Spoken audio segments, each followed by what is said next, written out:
السلام علیکم۔ بشریٰ کے لیے آج کا دن بہت اہم تھا کیونکہ وہ ایک بار پھر صحیح راستے سے اپنی لڑائی لڑنے جا رہی تھی۔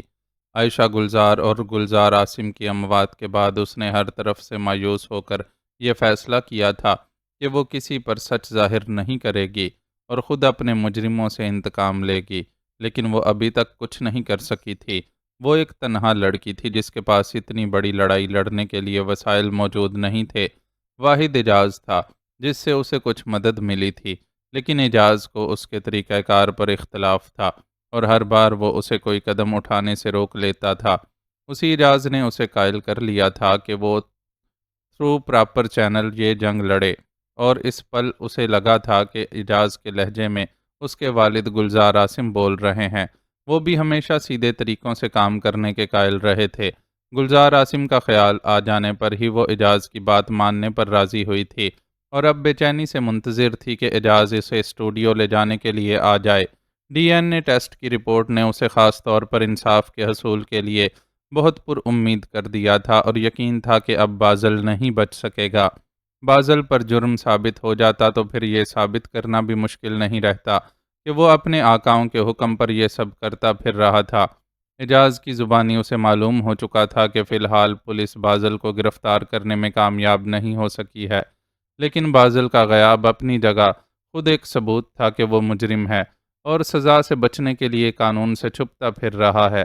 اسے یقین تھا کہ بازل ایک بار گرفت میں آ گیا تو پھر بھیانک سزا سے نہیں بچ سکے گا۔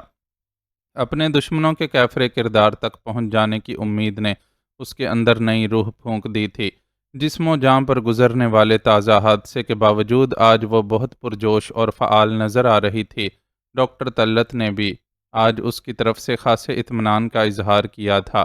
دل میں ڈھیروں امیدیں لیے وہ وقت گزاری کے لیے دن کا بیشتر حصہ ٹیلی ویژن دیکھتی رہی تھی اور اس کا زیادہ تر فوکس اعجاز کے چینل پر رہا تھا۔ عصر کے بعد جب اعجاز کی اس کے پاس کسی بھی لمحے آمد متوقع تھی، اس نے ٹیلی ویژن پر ایک بالکل ناقابل یقین خبر دیکھی۔ اپنی آنکھوں سے دیکھنے کے باوجود اسے یقین نہیں آ رہا تھا کہ وہ خون میں تربتر پڑا شخص اعجاز ہے۔ زندگی سے بھرپور اعجاز جو اسے جینے کی آس دلاتا تھا، جو حق کی، انصاف کی اور قانون کی باتیں کرتا تھا، کھلی لاقانونیت کا شکار ہو کر مارا گیا تھا اور اس کے مرنے پر ہر طرف شور مچا ہوا تھا۔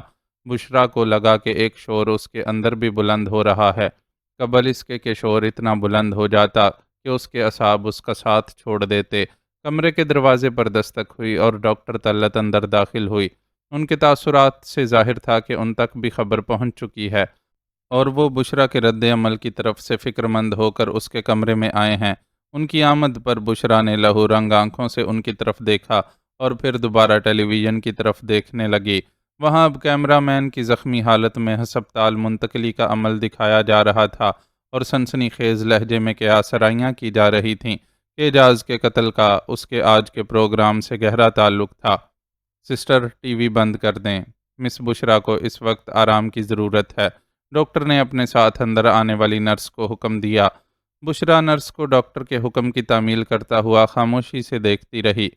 آپ آرام سے بستر پر لیٹ جائیں مس بشریٰ، اس وقت آپ کے لیے آرام بے حد ضروری ہے۔ ڈاکٹر نے نرم لہجے میں اسے ہدایت کی تو اس نے ایک نظر ڈاکٹر اور دوسری ڈاکٹر کے اشارے پر انجیکشن تیار کرتی نرس پر ڈالی اور آہنی لہجے میں بولی، نہیں ڈاکٹر، یہ آرام کا نہیں، عمل کا وقت ہے۔ اعجاز کے جانے سے اس کا کام ادھورا نہیں رہنا چاہیے۔ اعجاز کو جس پروگرام سے روکنے کے لیے موت کے گھاٹ اتارا گیا ہے، وہ پروگرام آج ضرور ہوگا۔ لیکن ڈاکٹر نے کچھ کہنا چاہا، لیکن کچھ نہیں ڈاکٹر صاحب، آپ اعجاز کے چینل والوں سے میرا رابطہ کروائیں، میں خود انہیں اس پروگرام کے لیے قائل کروں گی۔ وہ چٹانی لہجے میں بولی تو ڈاکٹر طلعت نے محسوس کیا کہ ان کے پاس اس کی بات ماننے کے سوا کوئی چارہ نہیں ہے، اور اس رات بشریٰ نے پاکستانی عوام کے روبرو اول تا آخر اپنی پوری داستان کہہ سنائی۔ اس پروگرام نے ہر طرف ایک ہلچل مچا کر رکھ دی۔ مختلف چینلز کے نمائندوں نے عرفان اللہ اور یزدانی کو اپروچ کر کے ان سے بشریٰ کے الزامات کے بارے میں سوال جواب کرنا شروع کر دیے۔ دونوں ہی اس بات سے صاف مکر گئے کہ بشریٰ کی سنائی داستان میں کوئی سچائی ہے۔ انہوں نے اسے مخالفوں کی چال کے ساتھ ساتھ بشریٰ کی طرف سے انتقامی کارروائی قرار دیتے ہوئے اس پر الزام لگایا کہ اصل میں بشرا ایک لالچی لڑکی ہے جس نے پہلے یزدانی ہاؤسنگ اسکیم کے حوالے سے الٹی سیدھی کہانیاں بنا کر انہیں بلیک میل کرنے کی کوشش کی، اور جب وہ اس بلیک میلنگ سے نہیں ڈرے تو آئے روز نت نئے ڈرامے کرنے لگی۔ عرفان اللہ نے کھل کر الزام لگایا کہ بشرا کو ان کے سیاسی مخالفین کی پشت پناہی حاصل ہے۔ اس ضمن میں اس نے اس امر کی طرف بھی خفیف سا اشارہ کیا کہ اس کے خلاف پروگرام خاص اس چینل سے پیش کیا جا رہا تھا جو ان کے سیاسی مخالفین کو سپورٹ کرتا ہے۔ اعجاز کی موت کے بعد اس پروگرام نے ایک بھونچال سا پیدا کر دیا تھا۔ ہر طرف تبصرے تجزیے کی آسرائیاں تھیں اور بشرا سے ثبوتوں کا مطالبہ کیا جا رہا تھا۔ بشرا کا استدلال تھا کہ سارے ثبوت اعجاز کے پاس تھے اور اگر ثبوت درکار ہیں تو پولیس کو اعجاز کا وہ بیگ تلاش کرنا ہوگا جو دفتر سے روانہ ہوتے وقت اعجاز کے پاس تھا، لیکن بعد میں اس بیگ کا کوئی نام و نشان نہیں ملا تھا۔ بیگ کی بازیابی کے ساتھ ساتھ اس نے اس مشکوک شخص کی گرفتاری کا بھی مطالبہ کیا تھا جو اعجاز کے قتل سے پہلے اس سے ملاقات کے لیے آیا تھا، اور اس سے ملاقات کے بعد ہی اعجاز اپنے طے شدہ پروگرام سے ہٹ کر دفتر سے باہر نکل گیا تھا۔ اعجاز کے اسسٹنٹ کے مطابق اس شخص نے کوئی ایسی ٹپ دی تھی جسے اعجاز اپنے آج کے پروگرام کے حوالے سے بہت اہم سمجھ رہا تھا، لیکن اعجاز کے قتل کے بعد قیاس کیا جا رہا تھا کہ اس شخص کی آمد اصل میں ایک سازش تھی اور بہانے سے اعجاز کو باہر نکلوا کر اسے قتل کر دیا گیا تھا۔ بے شمار باتیں تھیں، لیکن ان سب باتوں کا حتمی نتیجہ یہ تھا کہ آج ایک بار پھر بشرا سچ بول رہی تھی، لیکن بغیر ثبوتوں کے اس کے سچ کو کوئی گھاس ڈالنے والا نہیں تھا۔ ایسا صرف اس لیے نہیں تھا کہ قانون اندھا تھا، بلکہ اس لیے تھا کہ قانون کی بالادستی کا عہد اٹھانے والے قانون کے رکھوالے کرنسی نوٹوں کی خوشبو سے محبت کرتے تھے، اور یہ خوشبو انہیں یزدانی اور عرفان اللہ جیسے لوگوں کے پاس سے ہی آتی تھی۔ وکی بھائی کی حاضر دماغی نے تمہیں بچا لیا۔ اگر ان کے کہنے پر میں نے تمہیں یہاں شفٹ نہ کیا ہوتا تو تم گئے تھے کام سے۔ معاذ اب ایک نئے ٹھکانے پر تھا اور یہاں بھی سابقہ مشغلے یعنی ٹیلی ویژن دیکھ کر حالات سے باخبر رہنے کی کوشش میں مصروف تھا۔ اس کا یہ ٹھکانہ بھی ایک فلیٹ ہی تھا، لیکن یہ عمارت پہلی عمارت کے مقابلے میں نئی، صاف ستھری اور کشادہ تھی۔ اس فلیٹ میں ڈاکٹر بھی اس کے ساتھ ہی ٹھہرا ہوا تھا اور بڑی دیر سے کچن میں گھسا کھٹ پٹ کر رہا تھا۔ اب وہ کچن سے برآمد ہوا تھا تو اس کے ہاتھ میں کانچ کا ایک بڑا سا پیالہ تھا اور وہ معاذ کو خبر سنا رہا تھا۔ کیوں، کیا ہوا؟ معاذ نے ایک نظر اس پر اور دوسری اس کے ہاتھ میں موجود کانچ کے شفاف پیالے پر ڈالی۔ پیالے میں نہایت نفاست سے کاٹے گئے پھلوں کی چاٹ موجود تھی۔ مجھے ابھی فون پر اطلاع ملی ہے کہ کچھ لوگ اس فلیٹ کا تالا توڑ کر اندر گھسے اور وہاں کا سارا سامان الٹ پلٹ ڈالا۔ انہوں نے آس پاس کے لوگوں سے پوچھ گچھ بھی کی کہ اس فلیٹ میں کون رہتا ہے۔ ڈاکٹر نے اس کے سوال کے جواب میں بتایا اور فروٹ چاٹ سے بھرا بڑا سا پیالہ اس کی طرف بڑھاتے ہوئے بولا، یہ کھا لو، فی الحال یہاں فریج میں صرف فروٹ ہی تھے، اس لیے میں تمہارے ڈنر کا یہی انتظام کر سکا ہوں۔ تھوڑی دیر میں یہاں سے نکلوں گا تو تمہارے کھانے پینے کا معقول انتظام کر دوں گا۔ شکریہ، لیکن اس زحمت کی ضرورت نہیں تھی، مجھے بھوک نہیں ہے۔ معاذ نے اس سے پیالہ لے کر بے دلی سے ایک طرف رکھ دیا۔ تمہارے لیے کھانے پینے میں بے پرواہی بالکل بھی مناسب نہیں ہے۔ اگر تم خود کو فٹ اور صحت یاب دیکھنا چاہتے ہو تو اس طرف خصوصی توجہ دینی ہوگی۔ دوا کے ساتھ اچھی خوراک انسان کو ریکور کرنے میں بہت مدد دیتی ہے۔ ٹھیک ہے، میں خیال رکھوں گا، معاذ نے بے دلی سے جواب دیا اور ڈاکٹر کو غور سے دیکھتے ہوئے پوچھنے لگا، وکاس، میرا مطلب ہے آپ کا وکی بھائی کہاں ہے؟ میں اس سے ملنا چاہتا ہوں۔ مجھے نہیں معلوم، وکی بھائی نے تمہیں یہاں شفٹ کرنے کی ہدایت کے بعد دوبارہ کال نہیں کی ہے۔ کیا تمہیں ان سے کوئی کام ہے؟ ڈاکٹر نے اس کا طنزیہ انداز نظر انداز کر دیا اور سنجیدگی سے پوچھنے لگا، کام تو ہے، لیکن خیر، جب وکاس آئے گا تو میں خود اس سے بات کر لوں گا۔ معاذ الجھن کا شکار تھا اور بار بار اس کے ذہن میں ٹی وی پر دکھائی جانے والی فوٹیج گھوم رہی تھی۔ اسے 99% یقین تھا کہ فوٹیج میں دکھائی دینے والا شخص وکاس ہی ہے، اور یہ ایک بڑی الجھن تھی کہ کیونکہ فوٹیج والے شخص اور اعجاز کے قتل میں گہرا ربط جوڑا جا رہا تھا اور ہر طرف ہی آوازیں بلند ہو رہی تھیں کہ اس شخص نے بہانے سے اعجاز کو باہر نکال کر اس کے قتل کا انتظام کیا تھا۔ مجھے یقین ہے کہ وکی بھائی یہاں ضرور آئے گا، اسے تمہاری بہت فکر ہے، ڈاکٹر نے اس کی بات کے جواب میں کہا۔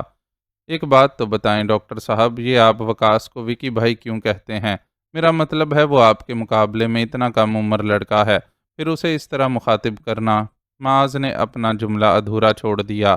ڈاکٹر اس کی بات سن کر پہلے مسکرایا اور پھر رسانیت سے بولا، اکیلا میں ہی نہیں ہوں جو اس نوجوان کو وکی بھائی کہتا ہوں۔ یہاں بہت لوگ ہیں جو انہیں اس انداز میں مخاطب کرتے ہیں، اور اس کی کچھ وجوہات ہیں، جن میں سے ایک وجہ تو یہ ہے کہ وکی بھائی اپنی عمر سے بہت زیادہ بڑے انسان ہیں، اور ایسے انسان کو احترام سے مخاطب کرنے کو سب کا ہی دل چاہتا ہے۔ میں سمجھا نہیں، معاذ واقعی اس کی بات کا مطلب نہیں سمجھا تھا۔ وکی بھائی دیکھنے میں ایک کھلنڈرے اور لا ابالی سے نوجوان دکھائی دیتے ہیں، لیکن حقیقت میں بہت ہمدرد، باہمت اور سمجھدار انسان ہیں۔ شہر میں کئی گھرانے ایسے ہیں جن کا چولہا وکی بھائی کے دم سے جلتا ہے، کئی لوگوں کے مسائل ان کے دم سے حل ہوتے ہیں، اور کئی کو انہوں نے ایسے وقت سہارا دیا ہے کہ جب کہیں کوئی سہارا نظر نہیں آتا تھا۔ میں خود اس کی ایک مثال ہوں۔ میں چھوٹا سا ایک پرائیویٹ کلینک چلاتا ہوں۔ تم اپنے منہ میاں مٹھو والی بات نہ سمجھو تو سچ یہ ہے کہ اللہ نے میرے ہاتھ میں بہت شفا دی ہے، اور میرے چھوٹے سے کلینک پر مریضوں کا تانتا بندھا رہتا ہے۔ اکثر مجھے اپنے کلینک سے فارغ ہونے میں آدھی رات ہو جاتی ہے، اور کبھی کبھی اس سے بھی زیادہ وقت لگ جاتا ہے۔ وہ بھی ایک ایسا ہی دن تھا، آخری مریض کو فارغ کر کے کلینک بند کرنے میں 1 بجے سے اوپر کا وقت ہو گیا تھا۔ اتفاق سے اس روز میرا کمپاؤنڈر اپنی بیوی کی طبیعت کی خرابی کے باعث جلدی چھٹی لے کر چلا گیا تھا، اور اس کی جگہ میں نے اپنے نوجوان بیٹے کو بلوا لیا تھا۔ ہم باپ بیٹا کلینک بند کر کے گاڑی میں بیٹھ ہی رہے تھے کہ 3 مسلح افراد نے ہمیں گھیر لیا۔ میرا خیال تھا کہ وہ کوئی لٹیرے ہیں، اس لیے میں نے ان سے کہا کہ انہیں جو لینا ہے لے لیں اور بدلے میں ہمیں خاموشی سے جانے دیں، لیکن پتہ چلا کہ وہ مال و دولت کی بجائے مجھے لے جانے آئے ہیں۔ ان کا کوئی ساتھی شدید زخمی تھا، اور وہ اس کے علاج کے لیے مجھے لے جانا چاہتے تھے۔ اسلحے کی زد پر کوئی انکار نہیں کر سکتا تھا، میں نے بھی نہیں کیا، لیکن میں چاہتا تھا کہ وہ میرے بیٹے کو جانے دیں، لیکن انہوں نے کہا کہ وہ میرے بیٹے کو بھی ساتھ لے کر جائیں گے تاکہ پیچھے وہ پولیس کو اطلاع نہ دے سکے۔ ہمارے درمیان اس بات پر بحث و تکرار ہونے لگی۔ مجھے ان کے ارادے ٹھیک نہیں لگ رہے تھے، اور شک تھا کہ اپنا کام نکل جانے کے بعد وہ ہم باپ بیٹے کو مار ڈالیں گے، اس لیے میں بیٹے کو کسی صورت اپنے ساتھ نہیں لے جانا چاہتا تھا۔ میری ضد پر ان میں سے ایک نے میرے بیٹے پر گن تان لی اور کہا کہ وہ ابھی اسے مار ڈالے گا۔ اس کے تیور اتنے خطرناک تھے کہ لگتا تھا وہ واقعی گولی چلا دے گا، اور پھر سچ مچ گولی چل گئی۔ مجھے لگا کہ میرا دل بند ہونے لگا ہے، لیکن پھر میں نے عجیب منظر دیکھا۔ گولی چلنے کے بعد میرا بیٹا نہیں بلکہ وہ شخص گرا تھا جو میرے بیٹے پر گولی چلانے والا تھا۔ پہلی گولی چلنے کے بعد تو جیسے وہاں قیامت آ گئی۔ مسلح افراد نے اندازے سے ہی فائر کی سمت گولیاں چلانا شروع کر دیں۔ میں اور میرا بیٹا اس صورتحال پر اتنا بکھلا گئے تھے کہ ہمیں اس بات کا بھی ہوش نہیں تھا کہ خود کو نیچے گرا کر گولیوں کی زد میں آنے سے بچا لیتے۔ اس موقع پر ہمارے اس ہمدرد نے ہی عقل مندی اور مہارت سے کام لیا، اور بے تحاشا فائرنگ کے جواب میں خود اندھا دھند فائرنگ کرنے سے گریز کیا۔ اس نے بہت طاق کر مزید صرف 2 گولیاں چلائیں اور باقی دونوں افراد کو بھی گرا دیا۔ ہم باپ بیٹا بچ جانے کے باوجود بھی خوف زدہ تھے۔ اسی شخص نے ساری صورتحال سنبھالی۔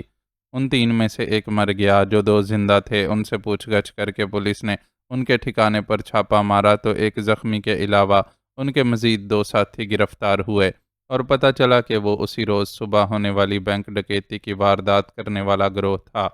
اس ڈکیتی کی واردات میں بینک سے 2.5 کروڑ سے زیادہ رقم لوٹنے کے علاوہ ڈاکوؤں نے 2 سیکیورٹی گارڈز کو بھی موت کے گھاٹ اتارا تھا، اور اپنے ایک ساتھی کو زخمی حالت میں لے کر فرار ہوئے تھے۔ ڈاکوؤں کا اتنا بڑا گروہ پکڑوانے پر اس شخص نے خود کوئی کریڈٹ نہیں لیا، اور سارا کارنامہ پولیس کے کھاتے میں ڈال دیا کہ پولیس کی گشتی ٹیم نے ڈاکٹر کو زبردستی لے جائے جانے کی کوشش کو ناکام بنایا اور کارروائی کر کے ڈاکوؤں کو پکڑ لیا۔ اس ساری کارروائی کے دوران میں نے دیکھا کہ پولیس والے بھی اس نوجوان سے نرمی اور احترام سے پیش آ رہے ہیں، اور اسے وکی بھائی کہہ کر مخاطب کر رہے ہیں، تو بس میں بھی اسے وکی بھائی کہنے لگا۔ بعد میں میری اس نوجوان سے دوستی گہری ہوئی تو مجھے احساس ہوا کہ وہ اسی عزت کے لائق ہے۔ ایسے لوگ جو دوسروں کے دکھ اور پریشانی کو اپنا سمجھیں اور اپنے فائدے کی فکر کیے بغیر کسی بھی معاملے میں اس لیے کود پڑیں کہ کسی کمزور پر ظلم ہوتا دیکھنا ان کے لیے ممکن نہیں ہوتا، آٹے میں نمک کے برابر ہوتے ہیں۔ تم اپنا ہی معاملہ دیکھ لو۔ تمہاری سٹوری کافی حد تک مجھے معلوم ہے، اور یہ بھی جانتا ہوں کہ جو لوگ تمہارے خون کے پیاسے بنے ہوئے ہیں وہ کوئی معمولی لوگ نہیں ہیں، لیکن پھر بھی دیکھ لو، وکی بھائی بغیر کسی لالچ کے تمہاری مدد کے لیے کھڑے ہو گئے ہیں اور تمہارا ہر طرح سے خیال رکھ رہے ہیں۔ اس نے ایک چھوٹا سا سوال کیا تھا، جواب میں ڈاکٹر نے پوری داستان سنا ڈالی۔ اپنی بات کے آخر میں ڈاکٹر نے اس کے حوالے سے جو دلیل دی وہ ہلکی نہیں تھی۔ واقعی کوئی تعلق، کوئی واسطہ نہ ہوتے ہوئے بھی وقاص اس کی اس قدر مدد کر رہا تھا، تو یہ ایک حیرت انگیز بات تھی، اور یہی بات حیرت کو مزید بڑھاتی تھی کہ آخر اعجاز کے قتل سے وقاص کا کیا تعلق تھا۔ وہ ابھی اسی تعلق کا کوئی سرا ڈھونڈ ہی رہا تھا کہ ٹی وی پر اعجاز ہی کا پروگرام کوئی اور اینکر پیش کرنے لگا۔ پروگرام کے آغاز میں اس نے اعجاز کے قتل پر افسوس اور اظہار مذمت کیا، پھر اس بات کو واضح کرتے ہوئے کہ وہ نہیں جانتا کہ آج کے پروگرام میں اعجاز کس حقیقت سے پردہ اٹھانے والا تھا، بتایا کہ مشہور صحافی گلزار عاصم کی بیٹی بشریٰ گلزار کے اس دعوے کے بعد کہ وہ اعجاز کے پروگرام کی نوعیت سے اچھی طرح واقف ہیں، انہیں اس پروگرام میں پیش کر رہا ہے۔ بشریٰ گلزار اس پروگرام میں جو کچھ کہیں گی، اس سے میزبان کا یا ادارے کا متفق ہونا ضروری نہیں۔ میزبان کی اس ساری وضاحت کے بعد کیمرہ بشریٰ پر ڈالا گیا، اور جانے کتنے دنوں بعد معاذ نے بشریٰ کا چہرہ دیکھا اور دیکھ کر دنگ رہ گیا۔ وہ جب کیرتھر کی سیر کے لیے گیا تھا تو تب بھی بشریٰ کچھ اچھے حال میں نہیں تھی، اور کار کے حادثے کے بعد بستر پر پڑی ہوئی تھی، لیکن اب تو وہ کوئی مردہ لگ رہی تھی جسے قبر سے اٹھا کر بولنے کی صلاحیت دے دی گئی تھی۔ رنگت کا پیلا پن سنہری بالوں کی وجہ سے کچھ اور نمایاں ہو رہا تھا، جسم کے کھلے حصوں پر جا بجا میڈیکل ٹیپ چپکی ہوئی تھی، یا مندمل ہوتے زخموں کی کرنڈ نظر آ رہی تھی۔ بدیسی ماں سے ورثے میں ملی خوبصورت آنکھوں سے ان کی مخصوص چمک غائب تھی، اور اس چمک کی جگہ غم، غصے اور بے بسی نے لے لی تھی۔ خوبصورت سانچے میں ڈھلا نازک سا بدن ہڈیوں کا پنجر بن کر رہ گیا تھا۔ کہنے کو وہ بشریٰ تھی، لیکن اس میں سے بشریٰ کی جملہ صفات غائب ہو چکی تھیں، اور وہ بشریٰ کی بجائے اس کی پرچھائی محسوس ہوتی تھی۔ معاذ دکھ اور حیرت کے عالم میں اسے بولتا ہوا دیکھتا رہا۔ وہ شروع سے اب تک خود پر بیتی ظلم و زیادتی کی داستان سنا رہی تھی، اور معاذ کے سارے وجود میں تیر سے اترتے جا رہے تھے۔ کیا جرم تھا اس پیاری لڑکی کا؟ صرف یہی نہ کہ اس نے کچھ لوگوں کا فراڈ کھول کر لوگوں کو سچ سے آگاہ کرنا چاہا تھا، انہیں بتانا چاہا تھا کہ یزدانی ہاؤسنگ اسکیم میں وہ جو اپنے خواب کا آشیانہ بنانے جا رہے ہیں، اس آشیانے کی بنیادیں دھوکے پر رکھی گئی ہیں۔ دوسرا سچ اس نے معاذ کی گمشدگی کے حوالے سے بولا تھا، اور ان لوگوں کی نشاندہی کی تھی جن کا معاذ کے غیاب میں ہاتھ تھا، جس پر وہ طاقت میں بدمست ہاتھی مزید چراغ پا ہو گئے تھے، اور اس کمزور سی لڑکی کا آشیانہ ہی اجاڑ ڈالا تھا۔ اتنے ظلم کے بعد بھی شاید انہیں اس لڑکی سے کوئی خطرہ تھا جو انہوں نے دکھوں سے نڈھال اس کے وجود کو ایک بار پھر بری طرح روند ڈالا۔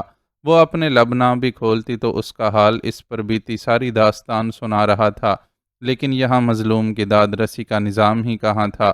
مظلوم کے سچ کے نتیجے میں اس پر شک کے اتنے تیر چلائے جاتے تھے، الزامات کی ایسی بوچھاڑ کی جاتی تھی، سوالوں کے اتنے نشتر چلائے جاتے تھے کہ وہ جو پہلے ہی خود پر بیتی پر نڈھال ہوتا تھا، اتنے سارے حملوں پر بوکھلا کر بالکل ہی ادموا ہو جاتا تھا۔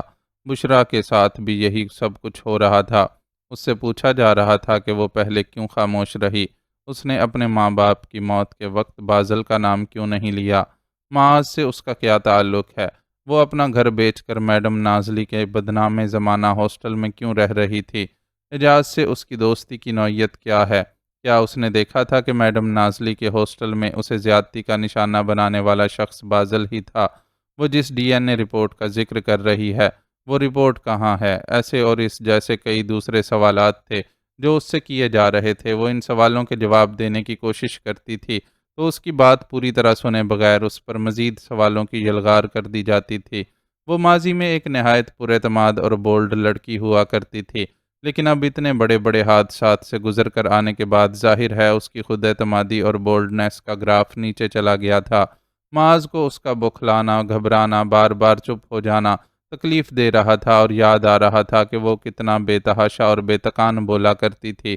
اس پیاری لڑکی کا یہ بدلا ہوا روپ اس کے لیے اس لیے بھی زیادہ تکلیف کا باعث تھا کہ اسے معلوم تھا کہ اس نے جو دکھ اٹھائے ہیں، ان دکھوں کا ایک بڑا سبب یہ بھی تھا کہ وہ معاذ سے محبت کرتی تھی، اور اس محبت میں اپنی طاقت سے زیادہ جدوجہد کرتی رہی تھی، یا پھر یہ تھا کہ اس کے دشمن ہی بہت گھٹیا اور نیچ تھے، جنہوں نے خود کو بچانے کے لیے سامنے والے پر اس کی استعداد سے زیادہ ظلم ڈھایا تھا۔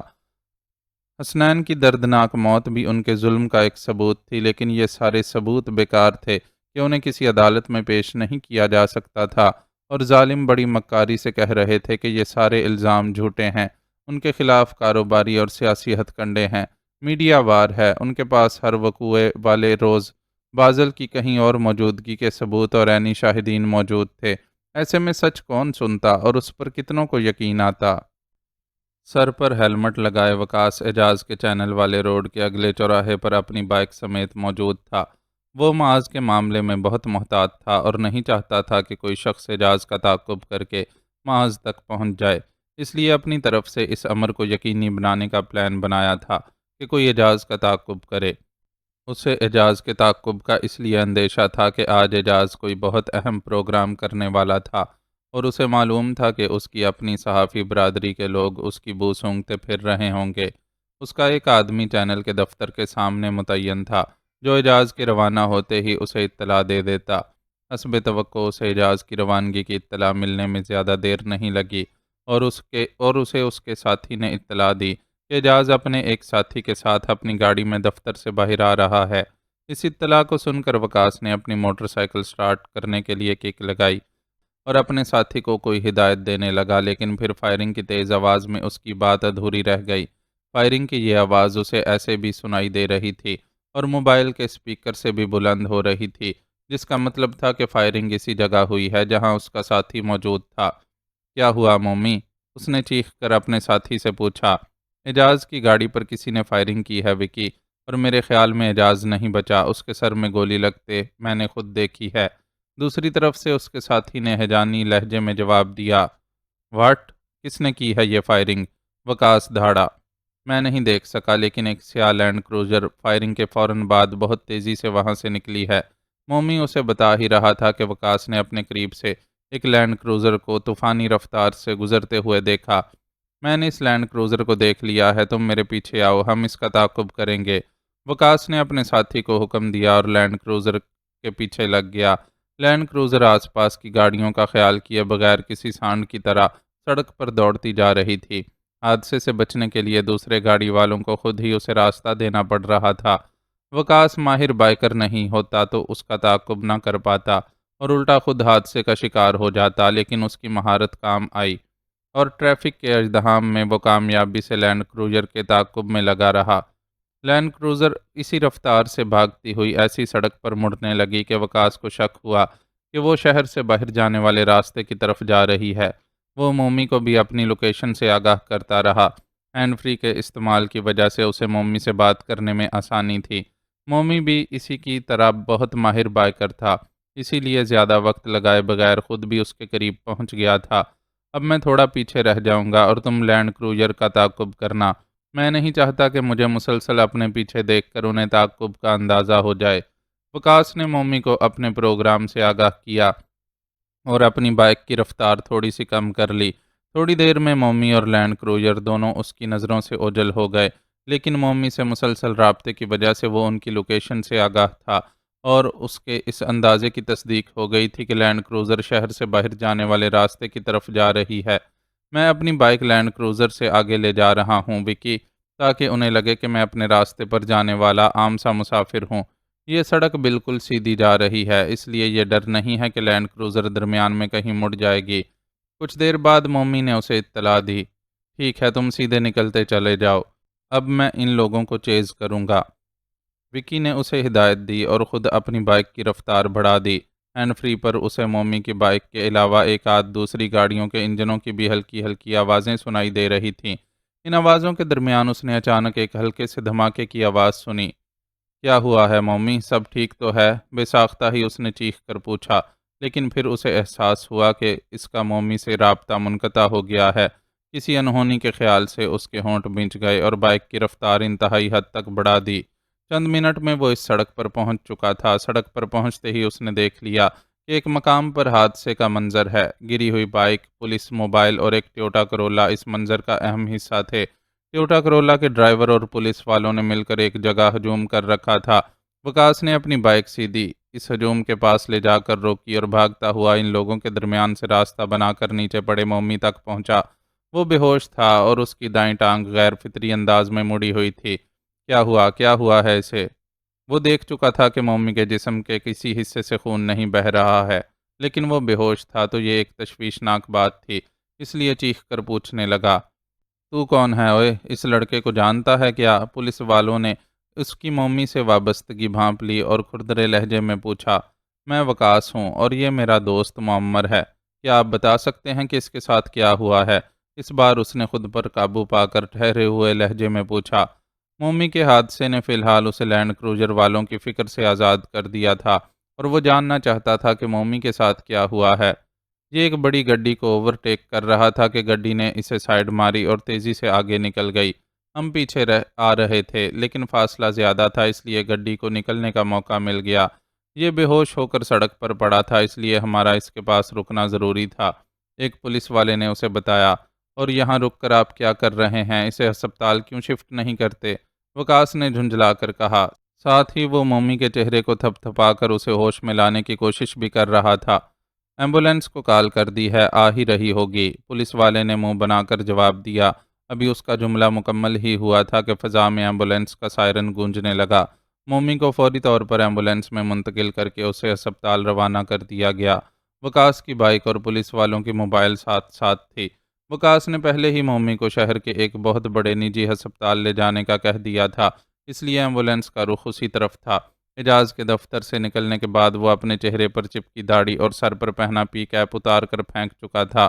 یہی سلوک اس نے اپنی شرٹ کے ساتھ بھی کیا تھا اور اب اس کے جسم پر اندر پہنی ہوئی ہلکی پھلکی ٹی شرٹ موجود تھی۔ اس حلیے میں وہ اس وقاص سے بالکل مختلف لگ رہا تھا جس نے اسٹوڈیو میں اعجاز سے ملاقات کی تھی، اس لیے فی الحال اسے اپنے پہچان لیے جانے کا کوئی خطرہ نہیں تھا، لیکن مختصر وقت میں ہونے والے دو حادثوں نے اسے پہلے سے زیادہ چوکنا کر دیا تھا۔ ہسپتال کی طرف جاتے ہوئے راستے میں ہی اس نے ڈاکٹر کو کال کی اور معاذ کو دوسری جگہ منتقل کرنے کی تاکید کر دی۔ ہسپتال پہنچ کر وہ مومی کے سلسلے میں بھاگ دوڑ کرنے لگا۔ نجی ہسپتال تھا، سو مریض کو ہاتھوں ہاتھ لیا گیا اور وقاص کو تسلی دی گئی کہ اس کے مریض کو ہر ممکن بہترین طبی امداد دی جائے گی۔ ادھر پولیس والوں نے تاڑ لیا تھا کہ اس کی جیب میں مال ہے اور وہ اچھی پارٹی ہے، سو وہ بھی اپنی جیبیں بھرنے کے چکر میں اس کے پیچھے پڑے ہوئے تھے اور اس سے الٹے سیدھے سوالات کر رہے تھے۔ وہ جاننا چاہتے تھے کہ لینڈ کروزر نے مومی کو بائک کی کیوں ٹکر ماری۔ وقاص نے اسے کہانی سنائی۔ میں اور میرا دوست معمر یوں ہی تفریح کے لیے نکلے ہوئے تھے، راستے میں ہمیں ریس لگانے کی سوچ گئی، ریس لگاتے ہوئے مومی مجھ سے آگے نکل گیا اور پھر اس کے ساتھ وہ حادثہ پیش آ گیا۔ میرے خیال میں گاڑی والوں نے اسے ٹکر نہیں ماری ہوگی بلکہ تیز رفتاری کے باعث وہ اوورٹیک کرتے ہوئے خود ہی زد میں آ گیا ہوگا۔ اس کے اس بیان میں پولیس والوں کے لیے آسانی تھی اور انہیں ہاتھ پیر ہلائے بغیر حادثے کی ذمہ داری لڑکے کی بے پرواہی پر ڈال کر آرام سے بیٹھ جانا تھا۔ وقاص کے بیان کو قبول کرنے میں انہیں کوئی تعامل اس لیے بھی نہیں تھا کہ وقاص نے چائے پانی کے خرچے کے نام پر انہیں اچھی خاصی رقم سے نواز دیا تھا۔ پولیس والوں سے جان چھوٹ جانے پر اسے آزادی نصیب ہوئی تو ادھر ادھر کے حالات معلوم کرنا شروع کیے۔ اعجاز کی موت کی تصدیق ہو گئی، معاذ کے محفوظ ٹھکانے پر منتقلی کا بھی پتہ چل گیا، اپنی مشکوک سی سی ٹی وی فوٹیج کے بارے میں بھی علم ہو گیا اور ایسے ہی آہستہ آہستہ ہر خبر علم میں آتی رہی۔ خبروں کے حصول کے ساتھ ساتھ وہ مومی کی خیریت بھی معلوم کرتا جا رہا تھا۔ مومی اس کا کوئی عام ساتھی نہیں تھا، وہ اس کا بہت پرانا دوست تھا اور وہ اس کے لیے اتنا فکر مند تھا کہ ایک پل کے لیے ہسپتال سے کہیں جانا گوارا نہیں کیا تھا، حالانکہ وہ چاہتا تو اس کے ایک اشارے پر 10 بندے یہاں اس کی جگہ آ کھڑے ہوتے۔ اپنے کسی بھی ساتھی کو کال کرنے کے بجائے اس نے صرف ایک ہستی کو کال کی تھی۔ وہ ہستی مومی کی غیر اعلانیہ منگیتر نیلوفر عرف نیلی تھی۔ نیلی اس کی کال پر دوڑی چلی آئی تھی۔ کیا ہوا ہے وکی بھائی؟ کیسے ایکسیڈنٹ ہو گیا ہے مومی کا؟ خود کو سنبھالتے سنبھالتے بھی نیلی کی سسکیاں نکل گئی تھیں۔ اتنی بہادر ہو کر روتی ہے، رونا دھونا گھر میں بیٹھ کر برتن مانجنے والی لڑکیوں کا کام ہے، تیرے جیسی 30 فٹ اونچی رسی پر سے پلک جھپکتے ہی گزر جانے والی لڑکی روتی اچھی نہیں لگتی۔ وقاص نے اس کے سر پر ہاتھ رکھ کر اسے سمجھایا، وہ دوسری بات ہے وکی بھائی، پر مومی کی بات الگ ہے، مومی کے معاملے میں بہت بزدل ہوں۔ نیلی نے جذباتی لہجے میں اسے جواب دیا، لیکن غیر اختیاری طور پر وہ اپنے آنسو صاف کرتی جا رہی تھی۔ کوئی دوسری بات نہیں ہوتی نیلی، تو مومی کے پیچھے موٹر سائیکل پر بیٹھ کر موت کے کنویں کا چکر لگاتی ہے تو کیا تجھے معلوم نہیں ہوتا کہ کبھی بھی کچھ بھی ہو سکتا ہے؟ تو نے ساری زندگی سرکس میں کام کرتے گزاری ہے، تجھ سے زیادہ کون جان سکتا ہے کہ بڑے بڑے بازیگروں کی بازی ایک پل میں پلٹ جاتی ہے، اس دنیا کو بھی ایک سرکس یا موت کا کنواں ہی سمجھ، جہاں کس کی بازی کب پلٹ جائے کچھ پتہ نہیں ہوتا۔ وکاس کے لہجے میں زندگی کی تلخیاں بول رہی تھیں۔ کیا مومی کی حالت بہت خراب ہے؟ نیلی اس کی گفتگو سے مزید دہل گئی۔ اچھی حالت میں ہسپتال کے بستر پر آ کر لیٹ جانے والے وزیر، سفیر، بیوروکریٹس وغیرہ ہوتے ہیں۔ ہم جیسے تو برے حالوں میں ہی یہاں آتے ہیں، پر تو فکر نہ کر، اپنا مومی اچھا ہو جائے گا۔ میری ڈاکٹر سے بات ہوئی ہے، سارے ٹیسٹ وغیرہ لے لیے ہیں، اس کے ٹوٹی ٹانگ کا پلاسٹر بھی کر دیا ہے، اللہ نے چاہا تو وہ ٹھیک ہو جائے گا۔ تلخ لہجے میں بولتے بولتے اسے احساس ہوا کہ وہ نیلوفر کو مزید پریشانی میں مبتلا کر رہا ہے، تو اپنی ٹون بدلی اور اسے تسلی دینے لگا۔ اس کے بعد ان میں زیادہ بات چیت نہیں ہوئی اور دونوں ہی اپنی اپنی جگہ بیٹھے انتظار کرنے لگے کہ دیکھو مومی کے متعلق کب کیا اطلاع ملتی ہے۔ نیلی کے ہلتے لب ظاہر کر رہے تھے کہ وہ زیر لب کچھ پڑھنے میں مصروف ہے، یقیناً مومی کی سلامتی کے لیے دعائیں ہی مانگ رہی تھی۔ عام سے قمیض شلوار اور دوپٹے میں ملبوس 19-20 سال کی اس دبلی پتلی سلونی سی بونے قد کی لڑکی کو دیکھ کر کوئی اندازہ نہیں لگا سکتا تھا کہ وہ کیسی ماہر فن اور جیدار ہے۔ تنی ہوئی رسی کو بغیر سہارے کے مہارت سے پار کر جانا، موت کے کنویں میں موٹر سائیکل چلاتے سوار کے پیچھے بیٹھ کر کرتب دکھانا، آگ کے دائرے میں سے ہوا کی طرح گزر جانا، سر پر سیب رکھ کر بندوق تانے نشانے باز کے سامنے بغیر جنبش کیے کھڑے رہنا، سب آتا تھا اس لڑکی کو۔ وہ اپنے سرکس کی جان تھی اور خود اس کی جان مومی میں تھی، اس لیے اس وقت اس کا حال برا تھا۔ وکاس اس کے حال سے بے خبر نہیں تھا، خود اس کے اندر بھی بے چینی پھیلی ہوئی تھی، لیکن وہ خود کو نارمل ظاہر کرنے کی بھرپور کوشش کر رہا تھا۔ موبائل پر اپ ڈیٹس لینے اور ہدایتیں دینے کا سلسلہ بھی جاری رکھا ہوا تھا، لیکن دھیان بہرحال مومی کی طرف ہی تھا۔ اللہ اللہ کر کے انتظار کی مشکل گھڑیاں گزریں اور انہیں مومی کی طرف سے یہ مثبت خبر ملی کہ کوئی بہت زیادہ تشویشناک بات نہیں ہے، سر پر گرنے سے اندرونی چوٹ ضرور آئی ہے، لیکن معمولی نوعیت کی ہے اور دواؤں کے استعمال سے علاج ہو جائے گا۔ اس خبر کے ساتھ ہی دوسری اچھی خبر یہ ملی کہ مومی ہوش میں آ چکا ہے، لیکن فی الحال اس سے کسی کو ملنے کی اجازت نہیں دی جا سکتی۔ وکاس اور نیلی نے اصرار کیا تو انہیں بس اتنی اجازت ملی کہ وہ باہر شیشے میں سے اس کی ایک جھلک دیکھ سکتے ہیں۔ دونوں اسی پر راضی ہو گئے۔ شیشے کے پار مومی بستر پر ہسپتال کے مخصوص کپڑوں میں لیٹا ہوا تھا۔ اس کی آنکھیں کھلی ہوئی تھیں، لیکن وہ دواؤں کے زیر اثر معلوم ہوتا تھا اور نظریں یک ٹک چھت پر ٹکی ہوئی تھیں۔ مومی ٹھیک ہو جائے گا نیلی، وہ موت کی آنکھوں میں آنکھیں ڈال کر جینے والا بندہ ہے، اسے زندگی کی بازی جیتنے سے کوئی نہیں روک سکے گا۔ وہ خود جو اتنی دیر سے امید و بیم کے درمیان اٹکا ہوا تھا، مومی کی کھلی آنکھیں دیکھ کر جی اٹھا اور نیلوفر کو یقین دلانے لگا۔ نیلوفر نے آہستہ سے اسبات میں سر ہلایا اور دونوں ہاتھ چہرے پر رکھ کر آنسو بہاتی آنکھوں سے اپنے رب کا شکر ادا کرنے لگی، جس نے اسے اس کے مومی کی زندگی کی امید دلا دی تھی۔ کافی رات ہو چکی تھی، لیکن نیند معاذ کی آنکھوں سے کوسوں دور تھی۔ ڈاکٹر اسے آرام کرنے کی ہدایت دے کر اپنے کلینک کے لیے روانہ ہو چکا تھا۔ روانگی سے قبل اس نے کھانے پینے کا کچھ سامان بھی فلیٹ میں لا کر رکھ دیا تھا اور بتایا تھا کہ کلینک سے وہ اپنے گھر چلا جائے گا اور صبح کسی وقت وہاں کا چکر لگائے گا۔ اس نے توقع ظاہر کی تھی کہ شاید رات میں کسی وقت وکی بھائی فلیٹ پر آ جائے، لیکن یہ کوئی پکی بات نہیں تھی۔ پھر بھی معاذ ایک موہوم سی امید کے سہارے اس کا انتظار کر رہا تھا۔ نیند اسے یوں بھی نہیں آ رہی تھی، بے بسی کے احساس نے طبیعت پر بیزاری طاری کر رکھی تھی اور اسے یوں لگ رہا تھا کہ وہ اپنے شہر میں واپس آ کر بھی کیرتھر کی پہاڑیوں میں بسی اس بستی میں رہ رہا ہے جہاں رہ کر وہ ساری دنیا سے کٹ گیا تھا، بلکہ وہاں رہنا بھی کسی حد تک آسان تھا کہ کھلی فضا میں سانس لینے اور انسانوں سے ربط ضبط کی تو سہولت تھی، یہاں تو وہ ان سہولیات سے بھی محروم تھا۔ وہاں اسے کسی کے متعلق کوئی تکلیف دہ خبر بھی نہیں ملتی تھی، لیکن یہاں وہ سب خبریں سن رہا تھا اور بے بس تھا کہ کسی کے لیے کچھ کر بھی نہیں سکتا۔ بے بسی کی اسی شدید کیفیت کے تحت اس نے وکاس اور ڈاکٹر کی ہدایات کے برخلاف یہاں سے نکلنے کی بھی کوشش کی تھی، لیکن اس کوشش میں اس پر ایک نیا انکشاف ہوا تھا۔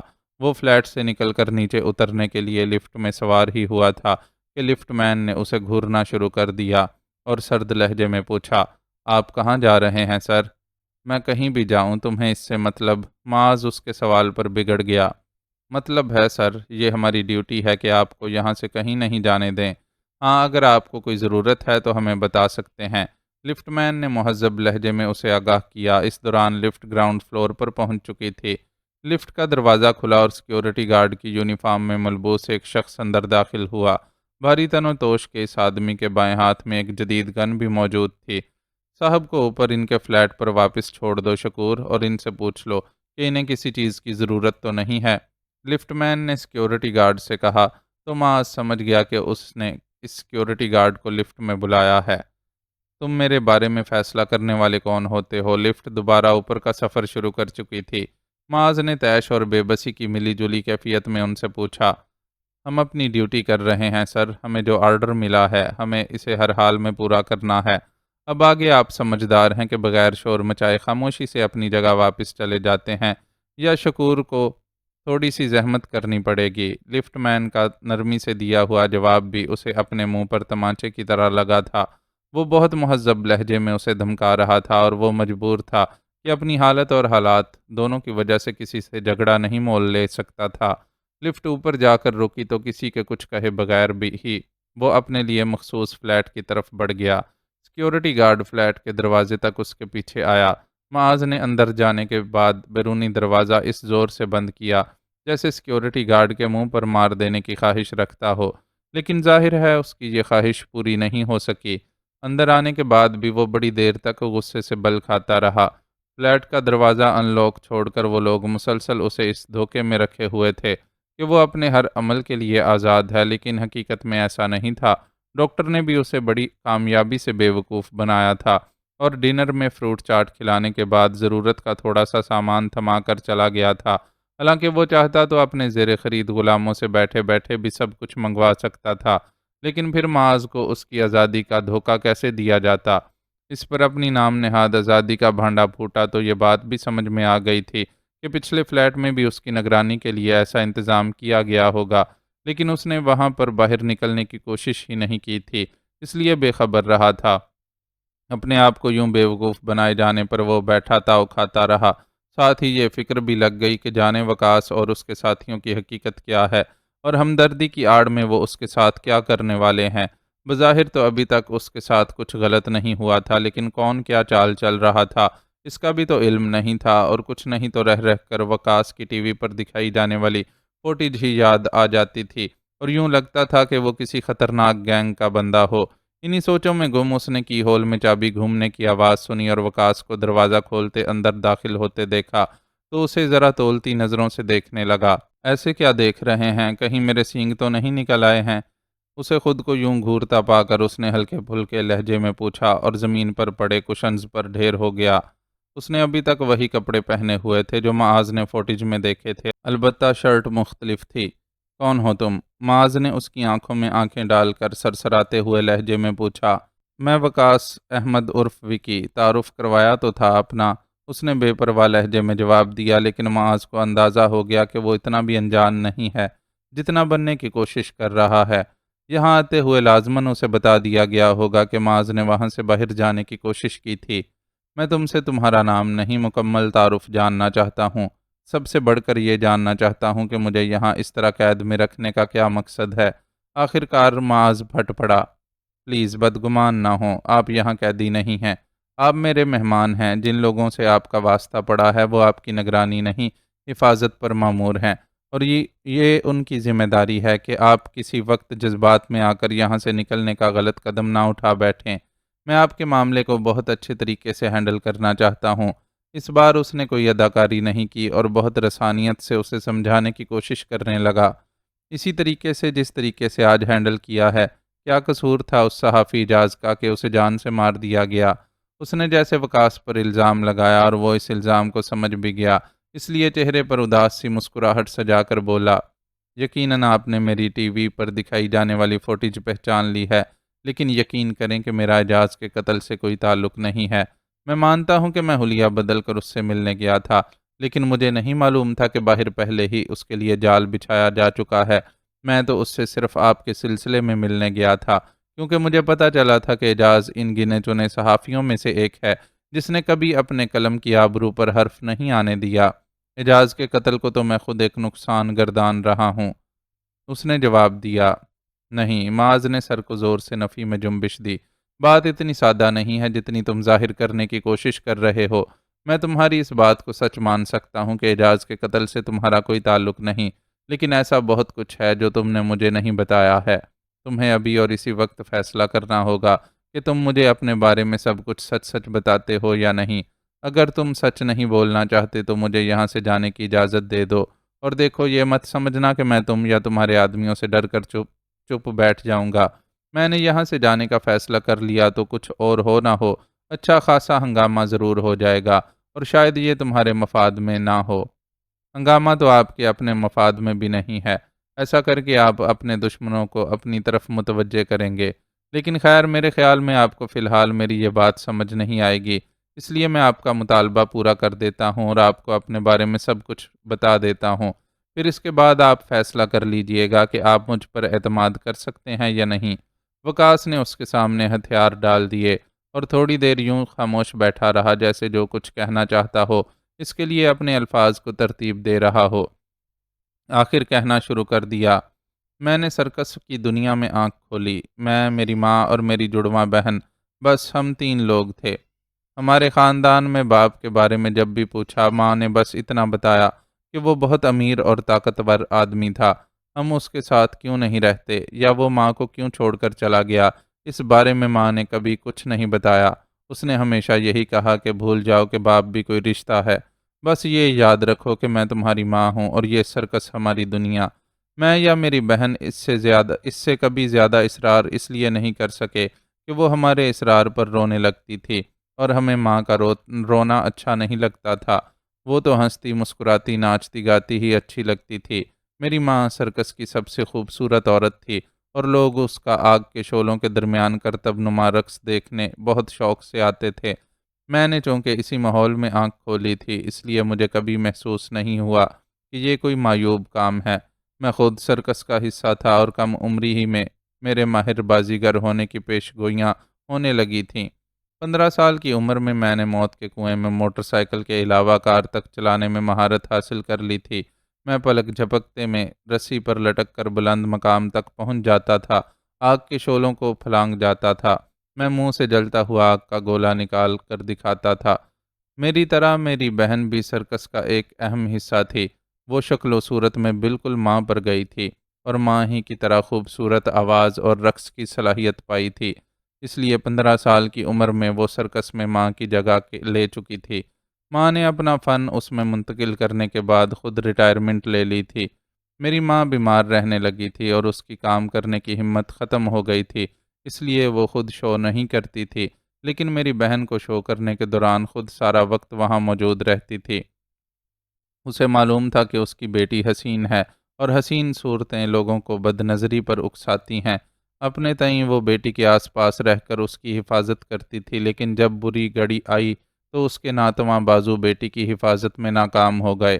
معاذ نے دیکھا کہ داستان کے اس موڑ پر آ کر وقاص کی آنکھیں لہو رنگ ہونے لگی تھیں، اور وہ بولتے ہوئے یوں بار بار تھوک نگل رہا تھا جیسے کوئی چیز اس کے حلق میں اٹک رہی ہو۔ یہ جن دنوں کی بات ہے، ان دنوں ہماری سرکس کمپنی فیصل آباد میں رکی ہوئی تھی۔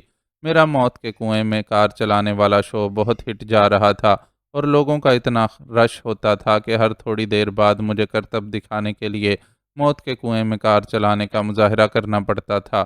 لوگ میری مہارت پر خوش ہو کر تالیاں اور سیٹیاں بجا کر داد دینے کے ساتھ ساتھ سکوں اور نوٹوں کی برسات بھی کر دیتے تھے۔ اس روز بھی میں لوگوں کے دل خوش کر کے اپنی روزی کمانے میں مصروف تھا کہ میری دنیا لٹ گئی۔ میری طرح اپنے فن کا مظاہرہ کر کے اپنی روزی کمانے والی میری معصوم بہن کچھ بد نظروں کی نظر میں آ گئی۔ انہوں نے ہجوم کی پرواہ کیے بغیر اسے اٹھا لے جانے کی کوشش کی۔ سرکس کی انتظامیہ اور میری ماں نے انہیں روکنے کی کوشش کی، لیکن انہوں نے ہتھیار نکال لیے اور اندھادھند فائرنگ شروع کر دی۔ ہر طرف بھگدڑ مچ گئی۔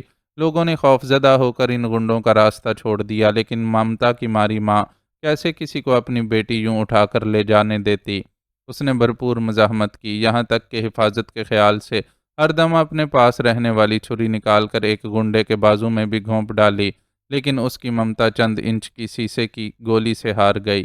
ظالموں نے اسے عین سینے میں گولی ماری تھی، اور گولی اس کے دل میں اتر کر اسی وقت اسے ہمیشہ کی نیند سلا گئی تھی۔ جس وقت یہ سب ہو رہا تھا میں موت کے کنویں میں گاڑی چلا رہا تھا۔ فائرنگ اور شور کی آوازیں مجھ تک بھی پہنچی تھیں، لیکن مجھے بہت زیادہ تشویش اس لیے نہیں ہوئی تھی کہ کبھی کبھی ہمیں اس طرح کی بدمزگی کا سامنا کرنا پڑ جاتا تھا۔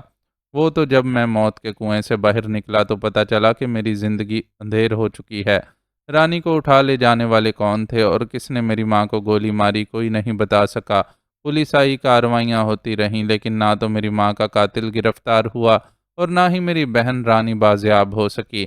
ان دنوں میری حالت دیوانوں کی سی تھی اور میں 24 گھنٹے پولیس اسٹیشن کے باہر ڈیرا ڈالے رہتا تھا کہ مجھے انصاف دلاؤ۔ پولیس میرے مطالبے پر اور تو کچھ نہ کر سکی، لیکن ایک دن میری بہن کی کٹی پھٹی نچی ہوئی لاش میرے حوالے کر دی۔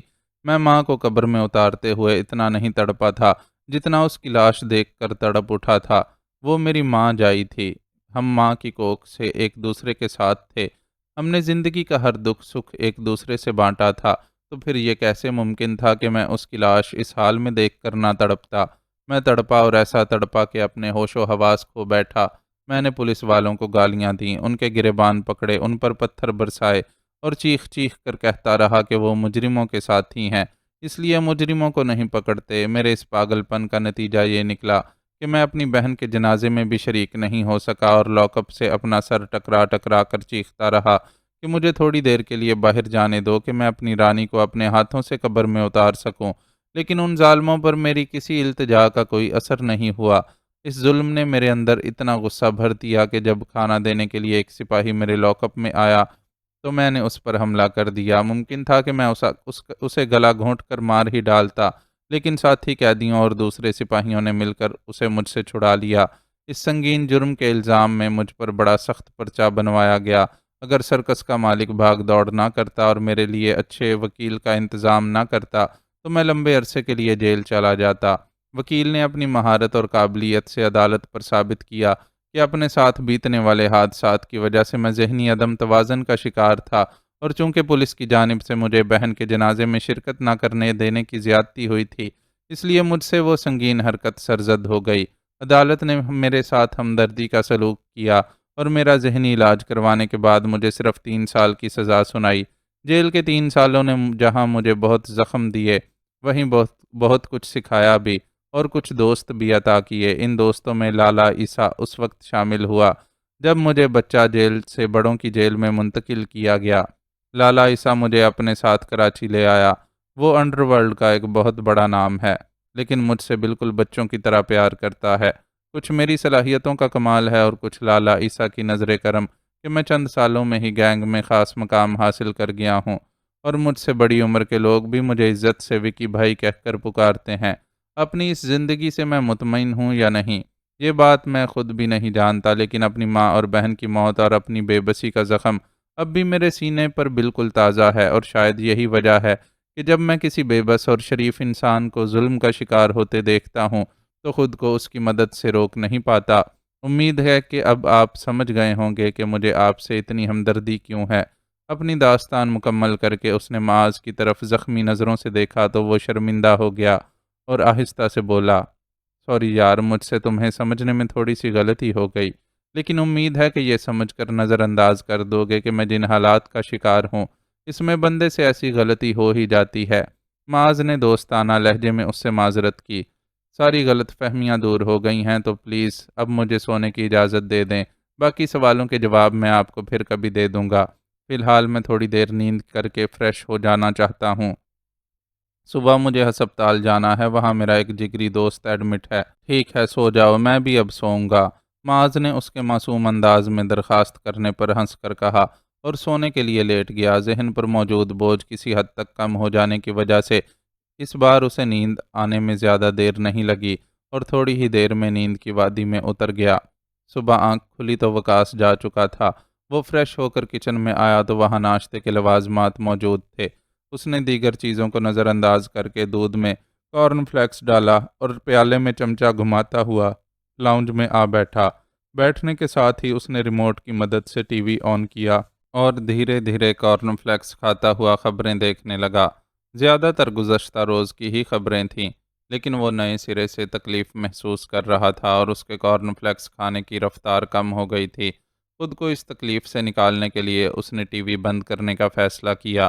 اپنے اس فیصلے پر عمل کے لیے ابھی اس نے ریموٹ اٹھایا ہی تھا کہ بریکنگ نیوز کا اعلان کیا جانے لگا۔ اس کی انگلی پاور آف کا بٹن دباتے دباتے رک گئی۔ نوک پلک سے تیار ترادار نیوز کاسٹر سنسنی خیز لہجے میں خبر سنا رہی تھی۔ میڈیکل کالج کے طالب علم کا کھلے عام اغوا۔ تفصیلات کے مطابق طالب علم سعد ہاسٹل سے کالج جانے کے لیے نکلا تھا کہ راستے میں اسے روک لیا گیا اور اغوا کار اسے اسلحے کے زور پر جعلی نمبر پلیٹ والی گاڑی میں بٹھا کر اپنے ساتھ لے گئے۔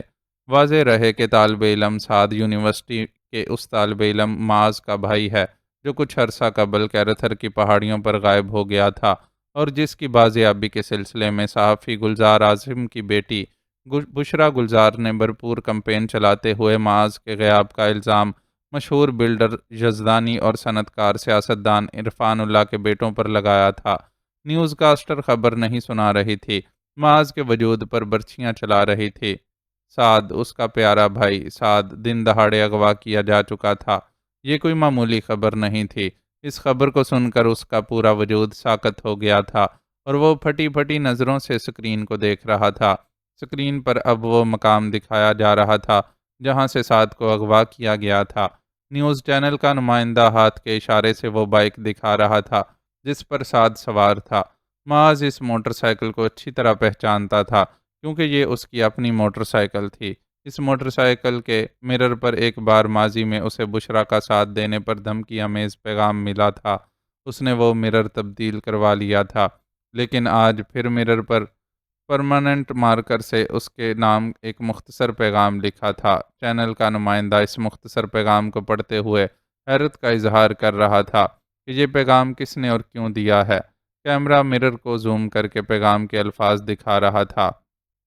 سرخ رنگ سے لکھا وہ 3 لفظی پیغام معاذ خود اپنی آنکھوں سے پڑھ سکتا تھا۔ وہاں لکھا تھا، معاذ کم بیک۔ موت اور زیست کی جنگ میں موت کو شکست دے کر عالم شاہ ہوش میں آیا تو سب سے پہلا چہرہ اس کے سامنے تھا۔ وہ اس کے باپ صداقت شاہ کا تھا، لیکن یہ چہرہ وہ چہرہ نہیں تھا جو وہ بچپن سے اب تک دیکھتا آیا تھا۔ اس چہرے کا سارا روب، دبدبا، وقار گم ہو گیا تھا اور صرف ایک ایسے باپ کا چہرہ باقی رہ گیا تھا جو اپنے اکلوتے بیٹے کی موت و حیات کے درمیان لٹکا دیکھ کر خود بھی پل پل مرتا رہا تھا اور خود اس کے چہرے پر موت کی زردی کھنڈی ہوئی تھی۔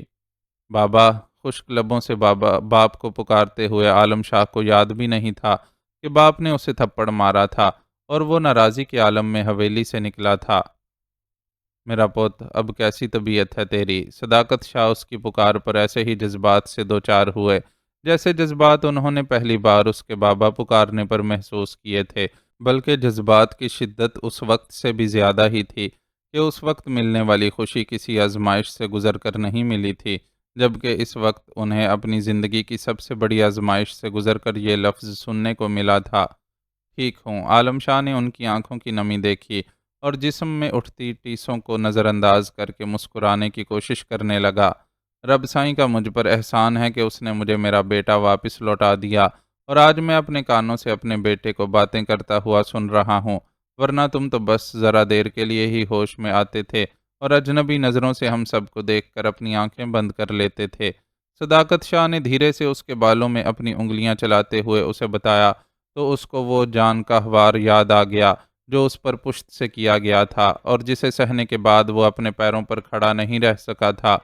ایک یاد کا در کھلا تو پھر سارے در کھلتے چلے گئے اور ہر بات یاد آ گئی، یہاں تک کہ باپ کی خود پر بے اعتباری بھی اس نے اپنے اعصاب تنتے ہوئے محسوس کیے۔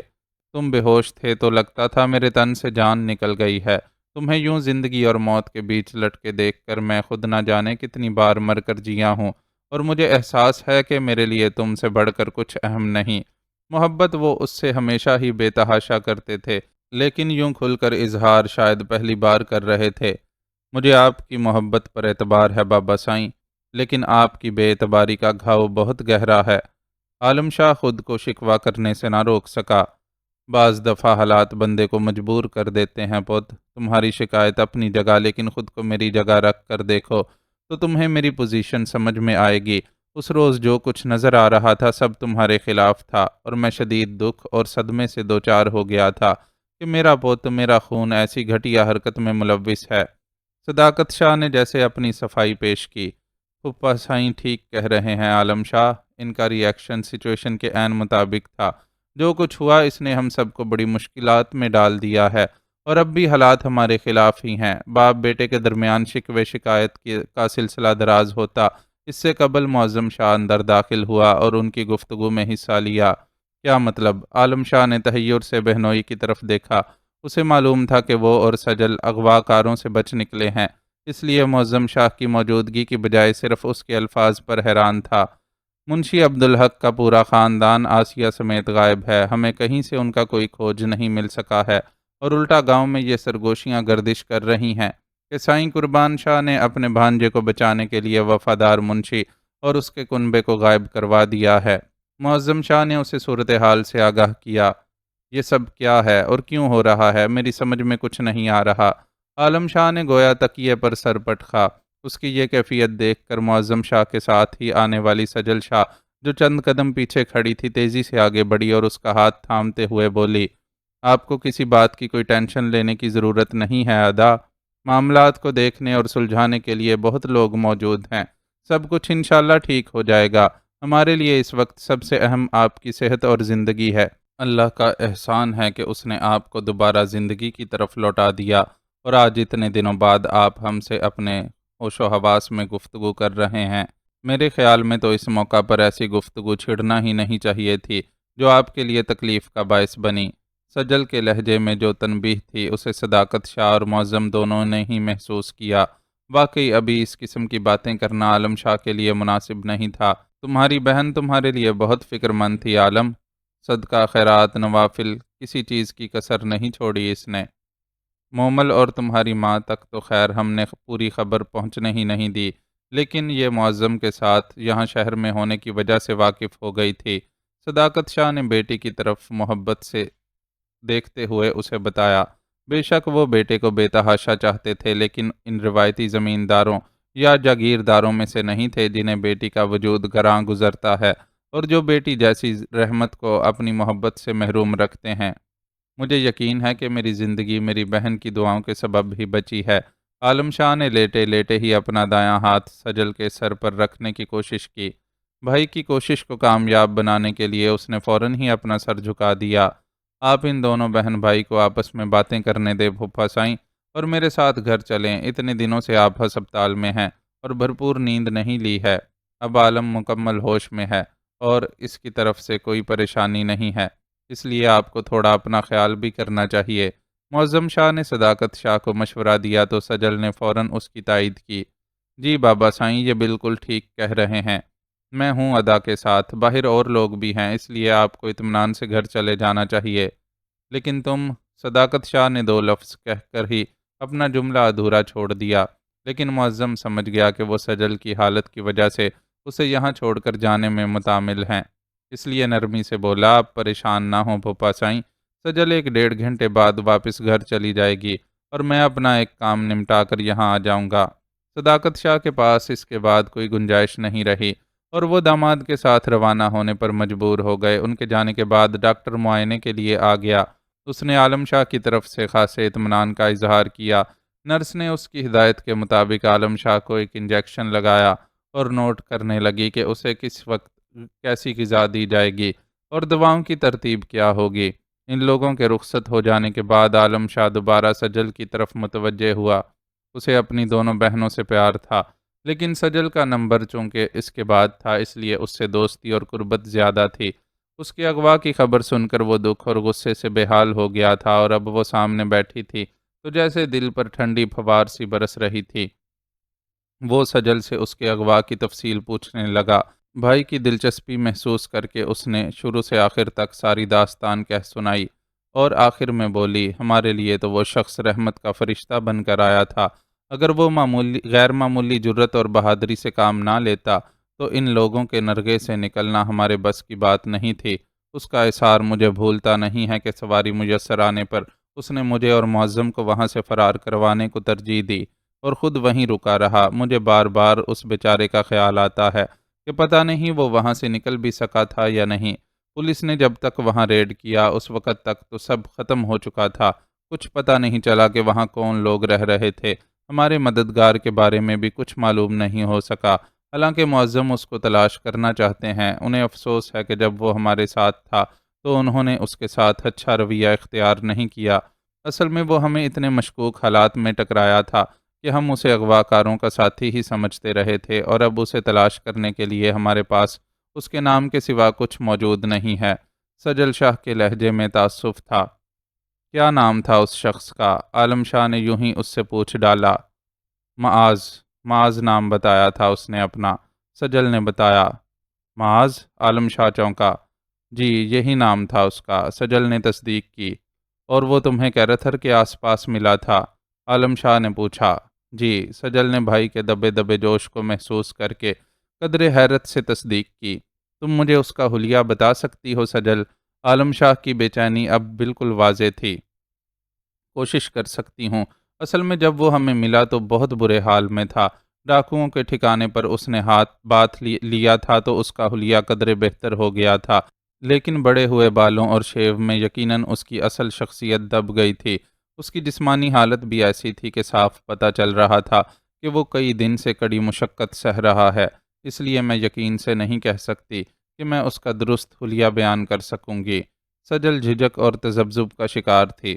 میں تمہاری بات سمجھ رہا ہوں، معاذ جتنے طویل عرصے سے غائب ہے، اس کی شخصیت میں تبدیلیاں رونما ہونا میرے لیے اچنبے کی بات نہیں ہوگی، لیکن انسان کتنا ہی تبدیل ہو جائے، اس کی شخصیت کی بنیادی خصوصیات تو بہرحال وہی رہتی ہیں نا۔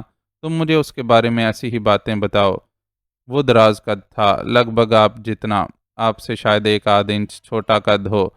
بال سیاہ اور چمکیلے تھے، سب سے خاص اس کی آنکھیں تھیں، بہت سیاہ، بہت گہری اور چمکیلی۔ بولتے بولتے سجل شاہ اس لمحے میں پہنچ گئی جب تہہ خانے کی سیڑھیاں اترتے ہوئے اس کا توازن بگڑا تھا اور معاذ نے اس کے گرنے سے قبل ہی اسے اپنے بازوؤں میں تھام لیا تھا۔ اس لمحے اس کی نظریں معاذ کی نظروں سے ملی تھیں اور اسے اپنا آپ کسی بھنور میں اترتا ہوا محسوس ہوا تھا۔ وہ ایک بیاہتا تھی، اس کا شوہر معظم ایک اچھا اور مہذب انسان تھا اور سب سے بڑھ کر اس کی زندگی میں آنے والا پہلا مرد تھا، اس لیے ہر مشرقی عورت کی طرح وہ اس کی وفادار تھی اور اپنے تئیں اس سے محبت بھی کرتی تھی۔ لیکن معاذ کی نظروں سے پل بھر کے اس ملاپ نے اس کے وجود میں جو سنسناہٹ پیدا کی تھی، اسے وہ ابھی تک فراموش نہیں کر سکی تھی، اور ہر بار اس لمحے کا خیال آنے پر وہ اپنی جگہ لرز سی جاتی تھی۔ اس پل اس کے ساتھ کیا گزری تھی، وہ نہ تو سمجھی تھی اور نہ سمجھنا چاہتی تھی، لیکن اس پل، اس لمحے کو فراموش بھی نہیں کر سکی تھی۔ اس ایک پل نے اسے ایسے اپنے حصار میں لیا تھا کہ وہ خود کو کسی سحر میں جکڑا محسوس کرتی تھی۔ وہ معاذ ہی تھا، میرا دوست معاذ، جسے مجھ سمیت اس کے سارے قریبی دوست اور گھر والے اتنے عرصے سے تلاش کر رہے تھے۔ یہ کیا ہوا؟ اس کے زندہ ہونے کی خبر ملی بھی تو ایسے کہ وہ ایک بار پھر غیر یقینی حالات میں منظر سے غائب ہو چکا ہے۔ عالم شاہ کی پرجوش اور بلند آواز اسے شہر سے کھینچ کر لے آئی، لیکن عالم شاہ کے الفاظ کا مفہوم سمجھنے میں اسے تھوڑا سا وقت لگا۔ میں نے مومل کی زبانی سنا تھا کہ آپ اپنے کسی دوست کی بازیابی کے لیے حد سے زیادہ ایکٹیو تھے، لیکن پھر بابا کو کچھ دھمکیاں ملیں تو وہ زبردستی آپ کو شہر سے واپس گاؤں لے گئے۔ کیا یہ آپ کا وہی دوست ہے؟ کیا آپ کو یقین ہے کہ یہ وہی ہے؟ سجل مضطرب تھی۔ 100% یقین ہے۔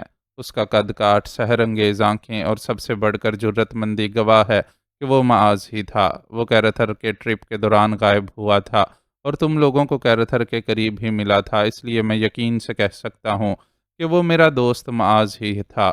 عالم شاہ نے اپنے موقف پر اصرار کیا۔ وہ جو بھی تھا، اصل بات تو یہ ہے کہ ہم اسے کھو چکے ہیں اور ہمارے پاس اس تک پہنچنے کی کوئی راہ نہیں ہے۔ اس بار سجل شاہ بولی تو خود کو سنبھال چکی تھی اور اس کے لہجے میں وہی وقار تھا جو اس کی شخصیت کا خاصہ تھا۔ ایکسکیوز می میم، مجھے آپ سے کہتے ہوئے اچھا نہیں لگ رہا، لیکن ڈاکٹر کی ایڈوائز ہے کہ پیشنٹ کو زیادہ سے زیادہ آرام کروایا جائے۔ میں اتنی دیر سے اس لیے مداخلت نہیں کر رہی تھی کہ فیملی کو بہت دنوں بعد ان سے بات کرنے کا موقع ملا ہے، لیکن اب بہت زیادہ ٹائم ہو گیا ہے اور یہ پیشنٹ کے لیے ٹھیک نہیں ہے۔ دروازے پر دستک دے کر اندر آنے والی نرس کی مداخلت نے انہیں گفتگو کا سلسلہ روکنے پر مجبور کر دیا۔ نرس اتنی دیر سے شاید اس لیے خاموش تھی کہ ایک بار رسوخ خاندان کے فرد کو روکنا ٹوکنا اس کے لیے مشکل امر تھا، لیکن بہرحال اسے اپنی ڈیوٹی ادا کرنی تھی، اور وہ بہت مہذب لہجے میں سجل شاہ سے مخاطب تھی۔ اوکے سسٹر، میں اب ان سے کوئی بات نہیں کروں گی۔ سجل نے فوراً اس کی بات مان لی۔ آپ کو وزیٹر روم میں جانا ہوگا، ہمیں ان کی بینڈیج چینج کرنی ہے، اس کے بعد غذا اور میڈیسن دے کر انہیں آرام کروایا جائے گا۔ نرس نے اسے ہری جھنڈی دکھائی تو ناچار سجل کو باہر جانے کے لیے اٹھنا پڑا۔ عالم شاہ خاموشی سے اسے باہر جاتا ہوا دیکھتا رہا۔ اسے موقع نہیں ملا کہ آسیہ کے کردار کے بارے میں کسی کو کچھ بتا پاتا۔ کسی نے اس حوالے سے اس سے کچھ خاص کہا بھی نہیں تھا، لیکن وہ جانتا تھا کہ اس کے دامن پر تہمت لگی ہے، اور تہمت کا داغ اتنی آسانی سے نہیں مٹتا۔ وکاس صبح فلیٹ سے جلد روانہ ہو گیا تھا۔ روانگی کے وقت معاذ سو رہا تھا، اس لیے اس سے کوئی بات نہیں ہو سکی تھی۔ اسے مومی کے پاس ہسپتال پہنچنے کی جلدی تھی، اس لیے معاذ کے جاگنے کا انتظار کیے بغیر ہی نکل پڑا تھا، اور اب ہسپتال کے کمرے میں نیلی کے روبرو موجود تھا۔ کیسا ہے اپنا ہیرو؟ اس نے بستر پر سوئے ہوئے مومی پر ایک نظر ڈالی اور ہلکے پھلکے انداز میں نیلی سے اس کے بارے میں دریافت کیا۔ بس ٹھیک ہے، درد سے بچانے کے لیے ڈاکٹرز ایسی دوائیں دے رہے ہیں کہ سارا ٹائم سوتا ہی رہا ہے۔ نیلی نے بجھے ہوئے لہجے میں اس کی بات کا جواب دیا۔ وہ سوتا رہا ہے اور تو رات بھر جاگ کر اپنی جان عادی کرتی رہی ہے۔ وکاس نے نیلی کی سرخ آنکھوں اور ستے ہوئے چہرے کو دیکھ کر اندازہ لگایا۔ مومی کو اس حال میں دیکھ کر بھلا مجھے کیسے نیند آ سکتی تھی؟ نیلی نے گویا اعتراف کیا۔ فکر نہیں کر، اپنا مومی شیر ہے، دیکھنا تھوڑے دنوں میں ہی بستر چھوڑ کر فارم میں آ جائے گا۔ وکاس نے اسے تسلی دی۔ مجھے لگتا ہے کہ مومی کے لیے دوبارہ سرکس میں کام کرنا بہت مشکل ہوگا۔ نیلی کی نظریں مومی کی پلاسٹر چڑی ٹانگ پر جمی ہوئی تھیں۔ ابھی اس بات کو چھوڑ دے، ابھی تو اس کی جان بچ جانا ہی کافی ہے۔ بندہ سرکس میں کام کرے بغیر بھی جی سکتا ہے، مومی کے لیے جینا مشکل ہوگا۔ مومی کے لیے اپنا پروفیشن صرف پیٹ پالنے کا ایک ذریعہ نہیں ہے، وہ اپنے کام سے محبت کرتا ہے۔ موت کے کنویں میں موٹر سائیکل چلانا اسے کیسی خوشی دیتا ہے یہ میں جانتی ہوں۔ پتہ ہے مجھ سے کیا کہتا تھا نیلی، تجھے اپنے پیچھے بٹھا کر موت کے کنویں میں موٹر سائیکل چلاتا ہوں تو لگتا ہے ہواؤں میں اڑتا پھر رہا ہوں۔ میرا کام اور تیرا ساتھ میرے لیے میری زندگی کی سب سے بڑی خوشیاں ہیں۔ نیلی کی پلکیں بھیگنے لگیں۔ حوصلے سے کام لے نیلی، تو ہمت چھوڑ دے گی تو اسے کون سنبھالے گا؟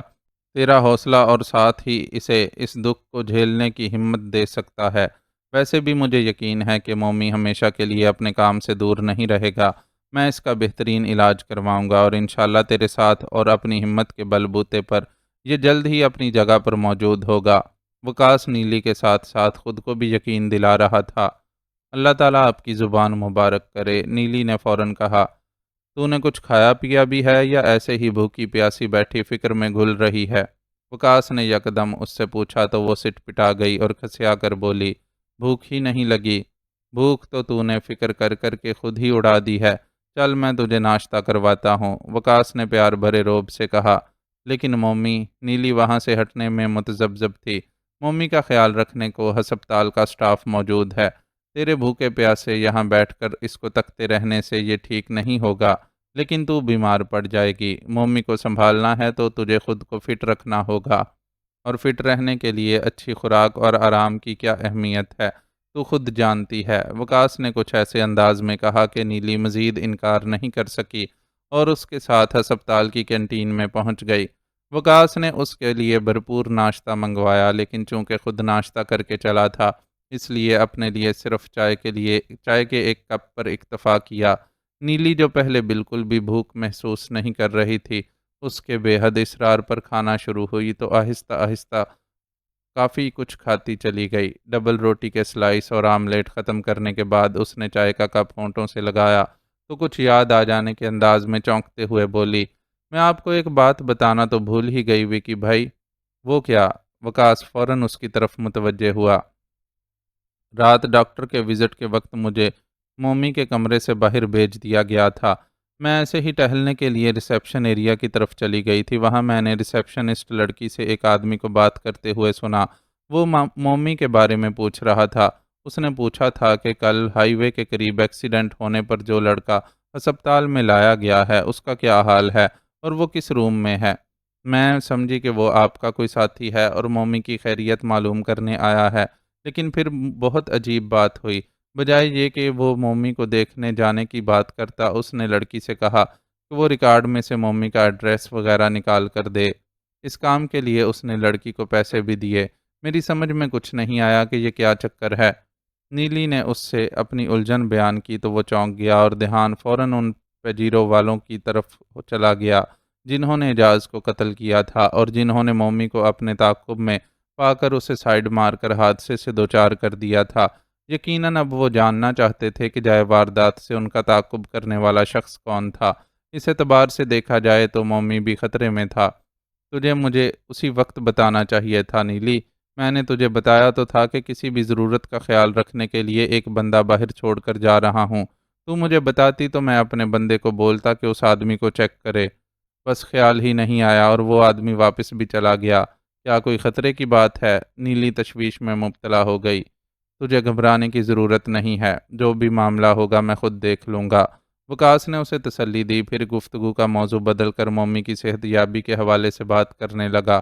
تھوڑی دیر بعد وہ نیلی کو دوبارہ مومی کے کمرے میں چھوڑ کر باہر نکلا تو اس کے ماتھے پر شکنیں تھیں۔ باہر موجود آدمی کو اس نے واقعے سے آگاہ کیا تو وہ گھبرا گیا اور اپنی صفائی پیش کرتے ہوئے بولا، آپ نے میری بس یہ ڈیوٹی لگائی تھی کہ مومی بھائی کے لیے کوئی بھی ضرورت پڑے اس کا خیال رکھوں۔ کسی خطرے کا ذکر ہوتا تو میں اور طرح سے ادھر کا دھیان رکھتا۔ ہمارے جیسوں کو ہمیشہ ہر جگہ اور ہر حالت میں اپنی آنکھیں کھلی رکھنی ہوتی ہیں۔ سرور دھیان چکا اور مات ہوئی۔ بہرحال ابھی جو ہوا سو ہوا۔ اپنے ساتھ ایک بندہ اور لگا لو اور پوری طرح آنکھیں کھول کر ادھر کا دھیان رکھو۔ مومی کا بال بھی بیکا ہوا نا تو میں تم لوگوں کی کھال گرا دوں گا۔ اس کے لہجے میں در آنے والی سختی نے مقابل کی ریڑھ کی ہڈی میں سنسناہٹ دوڑا دی۔ وہ کم عمر تھا لیکن اپنی صلاحیتوں اور لالا عیسیٰ کی خصوصی توجہ کی وجہ سے سب پر حکمرانی کرتا تھا اور سب اسے چھوٹا ہوتے ہوئے بھی اپنا بڑا ماننے پر مجبور تھے۔ آپ کو اب کوئی شکایت نہیں ہوگی وکی بھائی؟ وہ فوراً ہی یقین دہانی کروانے لگا، لیکن وکاس اب اس کے بجائے اپنے سیل فون پر آنے والی کال کی طرف متوجہ ہو چکا تھا۔ سیل پر اسے جو اطلاع دی گئی تھی اسے سن کر وہ چیخ پڑا، یہ کیا بکواس کر رہے ہو؟ ایسا کیسے ہو گیا؟ جواب میں دوسری طرف سے کچھ کہا گیا۔ میں خود وہاں آ رہا ہوں، اس نے کہا اور سرور کی طرف توجہ دیے بغیر تیزی سے باہر کی طرف بڑھ گیا۔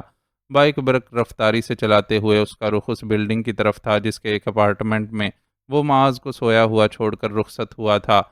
اپارٹمنٹ میں قدم رکھتے ہی اس کے پیچھے وہ گارڈ بھی چلا آیا جس کی کال پر وہ یہاں آیا تھا۔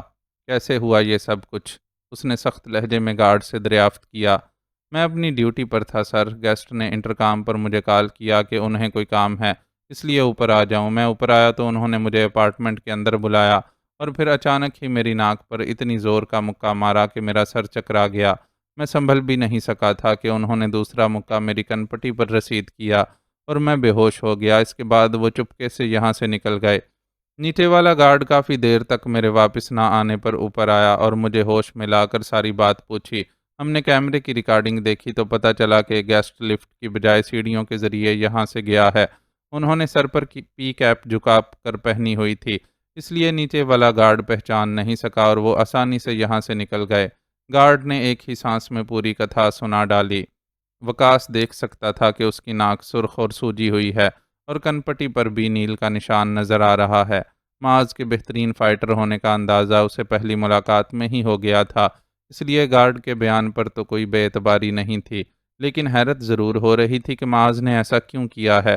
اس کے حساب سے تو معاذ اس کے بارے میں سب کچھ جان لینے کے بعد مطمئن ہو چکا تھا اور اس کا یہاں سے جانے کا کوئی ارادہ نہیں تھا، پھر یہ اچانک کیا ہو گیا تھا؟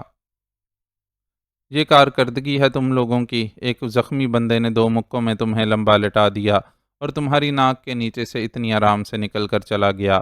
جھنجھلاہٹ اور الجھن کے عالم میں اس نے گارڈ کو تانا دیا تو اس کی سرخ ناک مزید سرخ ہو گئی اور شرمندہ سے انداز میں بولا، میں اعتبار میں دھوکہ کھا گیا، ورنہ آپ جانتے ہیں کہ میں اتنا ترنے والا نہیں ہوں کہ کوئی بھی مجھے اتنی آسانی سے خاک چٹا جائے۔ بات یہی ہے کہ وہ کوئی بھی نہیں ہے۔ میں اپنے تجربے کی بنیاد پر کہہ سکتا ہوں کہ اگر تم ہوشیار بھی ہوتے تو تمہارے لیے انہیں کنٹرول کرنا مشکل ہوتا۔ بہرحال جو ہوا سو ہوا۔ میرے لیے اصل پرابلم یہ ہے کہ وہ اس طرح سے اچانک کہاں اور کیوں چلے گئے۔ وکاس واقعی بہت زیادہ الجھن کا شکار تھا۔ وہ آپ کے لیے ایک نوٹ چھوڑ کر گئے ہیں۔ گارڈ نے جیب میں ہاتھ ڈال کر کاغذ کا ایک پرچہ باہر نکالا۔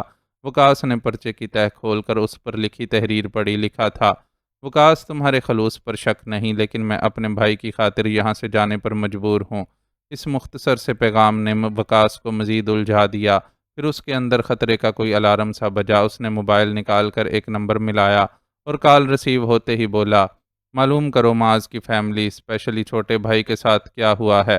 میرے لیے کیا حکم ہے، وکی بھائی؟ اس کے کال ختم کرتے ہی گارڈ نے اس سے دریافت کیا: فی الحال کوئی نہیں، تم جا کر آرام کرو۔ وکاس نے اسے فارغ کر دیا اور خود اپارٹمنٹ میں ادھر ادھر گھومنے لگا۔ معاذ یہاں بغیر سامان کے آیا تھا، اس لیے اس کا کوئی ذاتی سامان تو تھا نہیں جسے وہ ساتھ لے جاتا۔ ڈاکٹر کی ہدایت کے مطابق وہ جو دوائیں استعمال کر رہا تھا وہ بھی وہیں موجود تھیں۔ دواؤں کی موجودگی وکاس کے دل میں اندیشہ پیدا کر رہی تھی کہ وہ کسی ایسی جگہ گیا ہے جہاں اسے ان دواؤں کے استعمال کی امید نہیں ہے۔ دوسرے الفاظ میں، وہ کسی ایسی جگہ نہیں گیا جہاں اس کا اپنوں اور دوستوں سے واسطہ پڑتا۔ وہ کسی خطرے کی سمت گیا تھا۔ کچھ دیر قبل کی جانے والی کال کا جواب آیا تو اس کے اندیشے کی تصدیق ہو گئی۔ معاذ کے بھائی سعد کو آج صبح ہسپتال سے میڈیکل کالج جاتے ہوئے اغوا کر لیا گیا ہے۔ واقعے کی خبر صبح ہی ٹیلی ویژن پر آ گئی تھی۔ اب بھی ہر نیوز بلیٹن میں اس خبر کو پیش کیا جا رہا ہے۔ لاہور میں مقیم معاذ کی فیملی کا ری ایکشن بھی سامنے آ گیا ہے۔ وہ لوگ صاحب اقتدار و اختیار سے اپیل کر رہے ہیں کہ معاذ اور سعد دونوں کی بازیابی کے سلسلے میں اقدامات کیے جائیں۔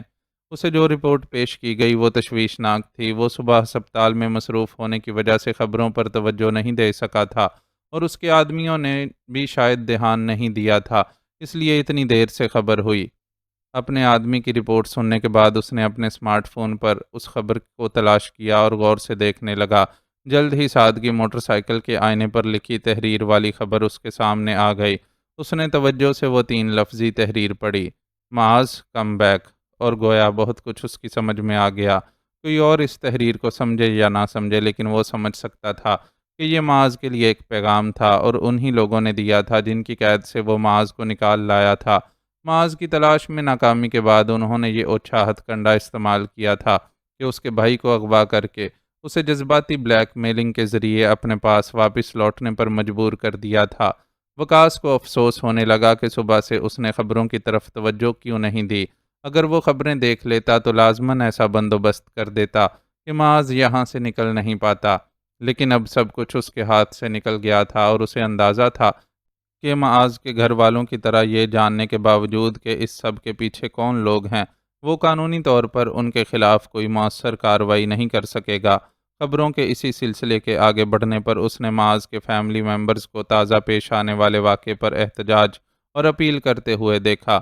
ان افراد میں معاذ کے والد، پھپھو، میڈیکل کی طالبہ حسین و جمیل کزن اور چھوٹی بہن شامل تھے۔ وہ سب بے حد افسردہ تھے اور ایک اور نہایت افسوسناک خبر سامنے آئی تھی کہ معاذ کی والدہ، جو پہلے ہی اس کے غیاب پر صدمے کے باعث مستقل بیمار رہ رہی تھیں، اس تازہ واقعے کے بعد ہارٹ اٹیک کا شکار ہو گئی تھیں۔ نیوز چینل اس ہسپتال سے ہی فیملی ممبرز کے تاثرات ریکارڈ کر کے نشر کر رہا تھا جہاں معاذ کی والدہ سعیدہ بیگم کو بغرض علاج لایا گیا تھا۔ سعیدہ بیگم کی حالت ہنوز تشویشناک بتائی جا رہی تھی۔ ان کی حالت کے بارے میں بتاتے ہوئے معاذ کی چھوٹی بہن علینا ہچکیوں سے رو پڑی تھی اور اس کے رونے سے وکاس کے دل کو تکلیف ہو رہی تھی۔ وکاس نے معاذ کو اس کا ساتھ دینے اور اس سے ہمدردی کرنے کی جو بھی وجوہات بتائی تھیں وہ اپنی جگہ درست تھیں، لیکن جو سب سے بڑی اور مضبوط وجہ تھی اسے وہ معاذ کے سامنے بیان کرنے کی جرت نہیں کر سکا تھا۔ معاذ کی تلاش کے سلسلے میں چلائی جانے والی کمپین کے دوران اس نے معاذ کی چھوٹی بہن علینا کو دیکھا تھا اور پہلی نظر میں ہی اس کے آگے دل ہار گیا تھا۔ دل ہارنے کا یہ قصہ بھی عجیب تھا۔ وہ جانتا تھا کہ وہ جن لوگوں کے ساتھ رہتا ہے اور جن کا ایک حصہ بن چکا ہے، اس کے بعد وہ کسی شریف گھرانے کی لڑکی کے لیے ڈیزرو نہیں کرتا، لیکن دل کی اپنی بے اختیاری تھی اور اس بے اختیاری نے ہی اسے مجبور کر رکھا تھا کہ وہ معاذ کی فیملی کے معاملات سے باخبر رہے۔ صرف آج ہی وہ اپنے عزیز جان دوست مومی کی وجہ سے ان لوگوں کے بارے میں کوئی خبر جاننے میں اتنی تاخیر کا شکار ہو گیا تھا اور یہ تاخیر اس کے لیے بہت بڑی آزمائش بن گئی تھی۔ علینا کے آنسو اس سے شکایت کر رہے تھے کہ وہ کیوں چوک گیا۔ کتنی عجیب بات تھی کہ وہ لڑکی اس سے واقف بھی نہیں تھی اور نہ ہی کبھی ان کی روبرو ملاقات ہوئی تھی، پھر بھی اس نے اپنے دل میں اس کے نام کا ایک جہان آباد کر لیا تھا اور خود ہی اپنے آپ کو اس کے سامنے جواب دہ محسوس کرتا تھا۔ اب بھی وہ افسردہ تھا کہ وہ چاہنے کے باوجود علینا کو اس کا بھائی واپس نہیں لوٹا سکا تھا، اور وہ دوسرے بھائی کے اغوا کے ساتھ ساتھ ماں کی بیماری کا صدمہ بھی سہنے پر مجبور تھی۔ علینا کا دکھ اس کا دکھ تھا اور وہ اپنے طور پر اس دکھ کے مداوے کی ترکیب سوچنے میں لگا ہوا تھا۔ معزز ناظرین و سامعین، لائک، کمنٹس اور شیئر ضرور کریں۔ شکریہ۔